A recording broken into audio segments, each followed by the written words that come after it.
আসসালামু আলাইকুম, welcome back to my channel. বরাবরের মতো আরও একটি নতুন ভিডিও নিয়ে চলে আসলাম আপনাদের মাঝে। কাছে কিংবা দূরে যে যেখান থেকে এই মুহূর্তে আমার এই ভিডিওটি দেখছেন, আশা করি সবাই আল্লাহর অশেষ রহমতে ভালো আছেন। আলহামদুলিল্লাহ, আমি আমার পরিবার নিয়ে আপনাদের দোয়ায় ভালোবাসায় ভালো আছি। তো মানসিকভাবে ভালো নেই, শারীরিকভাবে ভালোই আছি আলহামদুলিল্লাহ। তো আপনারা তো সবাই জানেন যে আমার মেয়েটা চলে যাবে, অলরেডি চলে গেছে। তো চলে যাওয়ার পরে তো ভিডিওটি আপলোড করলাম, কয়েকদিন হয়ে গেছে। তো মনটা ভীষণ খারাপ, যেদিকে তাকায় মনে হয় যে শুধু খালি খালি। দেখতে দেখতে অবশেষে সেই কঠিন মুহূর্তটা চলে আসলো। তো একদিন করে দিন গুনতেছি যে এই কদিন আছে আর টুন্টু বুড়ি আমার সঙ্গে, আমাদের সঙ্গে। আর ওইদিকে হচ্ছে টুন্টু বুড়ির বাবাও দিন গুনতেছে কবে আসবে, একদিন করে গুনতেছে। তার ভালো লাগা আর আমাদের খারাপ লাগা।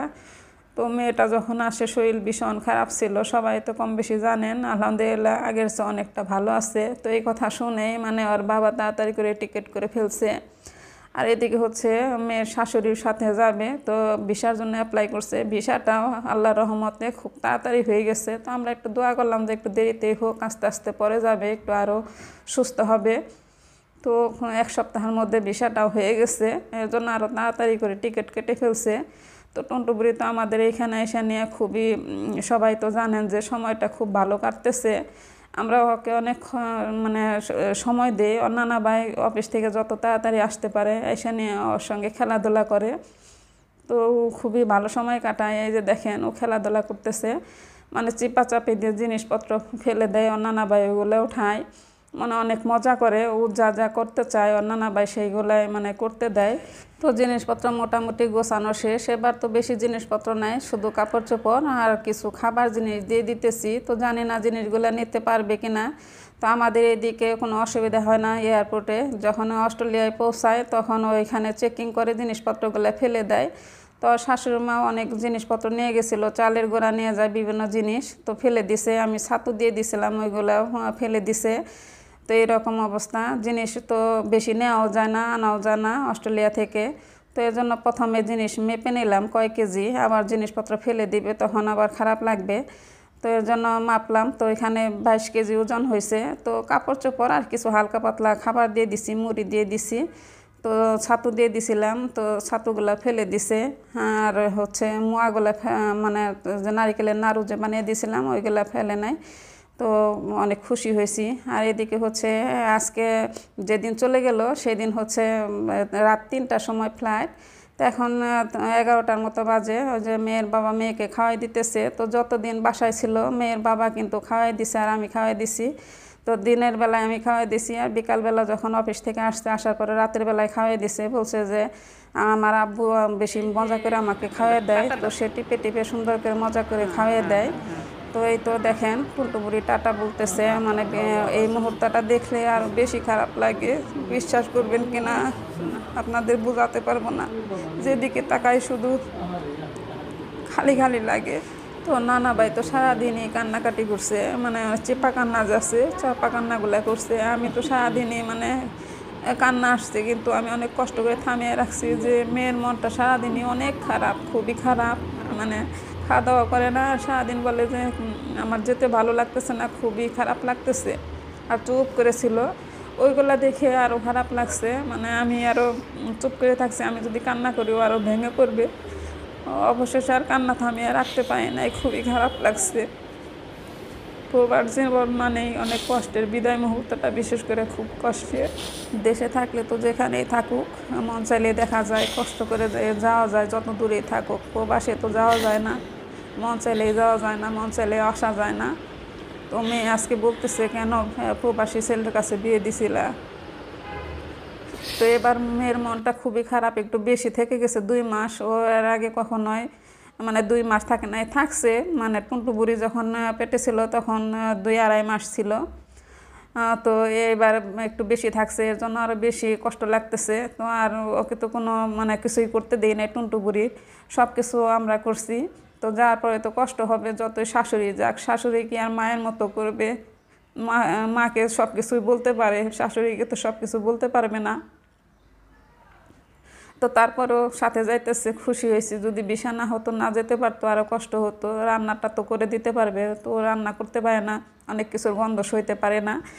তো আগের চেয়ে আলহামদুলিল্লাহ ভালো। এই যে আমার মেয়ের মনটা খুবই খারাপ, কান্না করতেছে।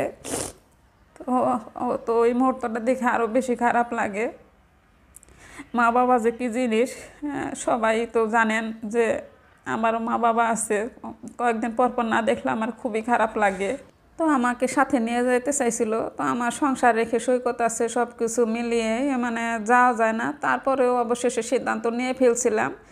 যেদিন সিদ্ধান্ত নিয়েছি, আপনাদের ভাইয়ার সৈকত সবসময় বলছে চলে যাও, আমরা কষ্ট করে থাকবো। তারপর সিদ্ধান্ত নিয়েছি। এই টাইমে মানে যখন বলছি যে ভিসার জন্য অ্যাপ্লাই করো, তো তখনই বলছে যে না, আমার শাশুড়িটাই করে ফেলছে। ওর শাশুড়ি আগের বার গেছিলো, সাথে আসছে, তো যেতে চায় না। তো বিদেশের বাড়ি তো কারোর এরকম ভালো লাগে না, কাজকর্ম নাই এ নাই, এর জন্য মানে তার মেয়ে আছে দেশে, তো যেতে চায় না। তারপরে অবশেষে যে ভিসা হয়েছে আর কি, যদি না যেত তাহলে আমি যেতাম।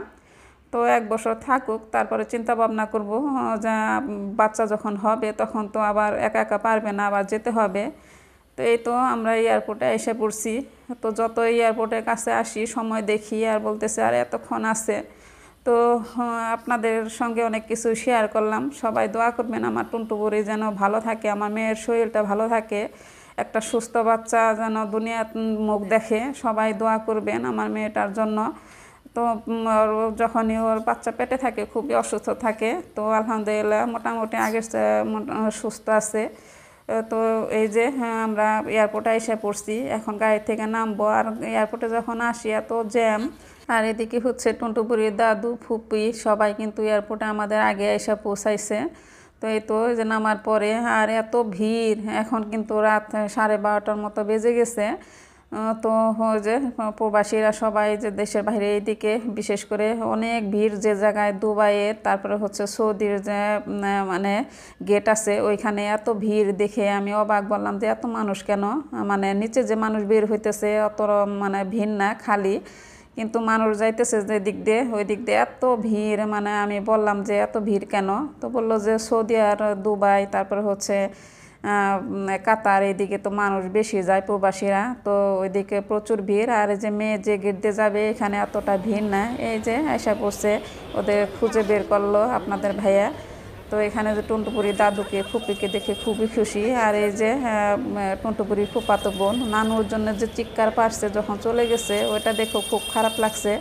তো সবাই তো নানুর জন্য পাগল থাকে, নানা নানুর জন্য, ও নানুর জন্য পাগল। তো আমার মানে মেয়ের শাশুড়ি মেয়ের কাছেই থাকে, তো দুইটাই তো ছেলে মেয়ে, মেয়ের কাছে থাকে ছেলের কাছেও থাকে। তো অস্ট্রেলিয়া কয়েকবার কিন্তু গেছে, এইবার মানে একবার না কয়েকবার গেছে, 4-5 বার হয়ে গেছে। আর টুনটু বুড়ির তো দাদা নাই, এজন্য সে সব জায়গায় থাকতে পারে, তার কোনো পিছু টান নাই। আর আজকে কিন্তু আমার মেয়ের শরীরটা ভীষণ খারাপ, খুবই খারাপ। মানে তো সারাদিন তো এত গরম আর চিন্তা ভাবনা করছে, এর জন্য আরও শরীরটা ভীষণ খারাপ। তো ওই যে বাবাই খাওয়াই দিল, যে খাওয়ার পরেই 2 মিনিটও যায় না এত বমি করছে। তারপর হচ্ছে বিমানেও বমি করছে, বিমান থেকে নামার পরেও বমি করছে। আর জার্নি কিন্তু বিশাল লম্বা জার্নি, 15 ঘন্টার মতো বসে থাকতে হয়। থাইল্যান্ডে ট্রানজিট ছিল, তো এত সময় বসে থাকতে থাকতে আরও ও তো অসুস্থ, আর বাবু আছে সঙ্গে, আর শাশুড়ির মার তো সেও অসুস্থ, সবাই মোটামুটি অসুস্থ, তার অনেক অসুখ আছে। তো সব মিলিয়ে মানে অনেক কষ্ট জার্নি করা। তো এরপরে একটু দেরিতেই আসবে। আর এদিকে হচ্ছে টুনটু বুড়ি এত মজায় আছে, ওর যে ফুপাতো বোনকে দেখে খুব খুশি, দৌড়াদৌড়ি করতেছে। আর এদিকে তো মানুষজনের অভাব নেই, যদি হারিয়ে যায় কার পায়ের নিচে পড়ে, মানে পিছনে পিছনে দৌড়াইছি। আর ওইভাবে ভিডিও করতে পারে না। আর আমাদের দেখেন চেহারার অবস্থা কি, মানে আমার তো সারাদিন চাপা কান্না। ওর নানা ভাই তো অনেক মানে বসে বসে কান্না করছে, চাপা কান্না, যে ওইগুলো দেখলে আমার আরও খারাপ লাগছে। তো আপনাদের ভাইয়ার চেহারা শরীর সবই কিন্তু নষ্ট হয়ে গেছে, খুব চিন্তা করতেছে। সে তো মেয়েকে খুব খুব আদর করে, তো মেয়ের জায়গায় কিন্তু তার নাতিনকেও বসাইছে। তো মেয়েদের খুবই পছন্দ করে, যে কোনো মেয়ে যে যদি শুনে যে কারো মেয়ে বাবু হয়েছে, তো সে খুবই খুশি হয়। এই যে আমার মেয়ের যে বাচ্চা হবে বলছে যে আবার আর একটা মেয়ে হোক, তাতে কোনো অসুবিধা নাই, মেয়ে বাবু আমার কাছে খুবই ভালো লাগে। তো ওরা 2 বোন থাকবে, এখন ওই ভেদাভেদ নাই। আগে তো মানুষ চিন্তা করতে একটা ছেলে হোক ছেলে হোক এইরকম বলতো, তো এখন কিন্তু ওই চিন্তাটা মানুষ আর করে না। এখন একটা সুস্থ বাচ্চা হলেই চলবে। আর এখন মানুষ মেয়ে হলেও মেয়ে মানুষের মতো মানুষ করতে পারলেও আমার ছেলের কাজ করে, ছেলের জন্য এত এখন মানুষ ব্যস্ত নাই। মানে আমার হাজব্যান্ড খুবই মেয়ে পছন্দ করে, টুনটু বুড়িকে অনেক আদর করে। তো এই তো আমার আদরের দনকে বিদায় দিয়ে দিতেছি। তো আল্লাহর কাছে অনেক দোয়া করছি, আল্লাহ সহি সালামতে পৌঁছে দেও, শরীরটা খারাপ। আর এদিকে হচ্ছে তো টুনটু বুড়ি মহা আনন্দে আছে, ও তো বুঝতেই পারতেছে না। তো আগের বার কিন্তু অনেক মানে মন খারাপ ছিল, এইবার মন খারাপ নেই। পরে ভিতরে গিয়ে এয়ারপোর্টের ভিতরে গিয়ে ঘুমিয়ে গেছে। মানে পৌঁছানোর পরে মনটা একটু খারাপ ছিল, আর বাবাকে দেখে খুব খুশি হয়েছে। তারপরে কিন্তু মনটা খুবই খারাপ, ভিডিও কল দিছে, আমার সাথে কথা বলে না, রাগ করে, কোনোভাবেই মানে তাকায় না। ওর আম্মু বলতেছে যে রাগ করছে, মনে হয় যে আমরা পাঠিয়ে দিছি এরকম, ও কি বুঝতেছে, মানে কথাই বলে না, খুব মন খারাপ। 1 ঘন্টা কান্নাকাটি করছে, কোনোভাবে থামানো যায় না, এরকম অবস্থা আর কি। তো কি আর করা, প্রবাস জীবন, প্রবাসী ছেলের কাছে বিয়ে দিছি। মানে ওরা তো ওই দেশের সিটিজেন, সবাই কিন্তু ওই দেশের সিটিজেন। আমার মেয়ে হয়ে গেছে, আর টুনটু বুড়ি তো জন্মগত সিটিজেন। তো অনেক অনেক দোয়া রইলো, আল্লাহ ওদেরকে ভালো রাখুক। আমি সব বাবা মাই কিন্তু চায় তার ছেলে মেয়ে ভালো থাকুক। তো আমার মেয়েটার জন্য সবাই দোয়া করবেন, আল্লাহ যেন ভালো রাখে সবসময়। আর এদিকে দেখেন, এই যে টুনটু বুড়ির ফুফাতো বোন খুবই কান্নাকাটি করতেছে। ওর কান্না দেখে আমার আরও কান্না পাইছে, খুব খারাপ লাগছে। পরে ওরা তাড়াতাড়ি চলে গেছে। ও নানুর জন্য অনেক পাগল, ওই যে খুব কান্নাকাটি করতেছে। আর এদিকে এই যে একজন মানুষ ঠিক করে দেওয়া হয়েছে, এই যে সব কিছু সে বুঝিয়ে দিবে, ভিতরে যা কাজকর্ম আছে। তো প্রতি তারিখেই কিন্তু মানুষ ঠিক করে দেয়। তো জিনিসপত্র টানাটানি, ওদের এত জিনিসপত্র নাই, তারপরেও টানাটানি করা কষ্ট। শাশুড়ি মাও তো টানাটানি করতে পারে না, সেও একটু অসুস্থ, অনেক রকমের সমস্যা আছে, তার ডায়াবেটিস আছে, তারপরে হচ্ছে প্রেশার আছে, সব মিলিয়ে সেও খুব একটা ভালো নেই।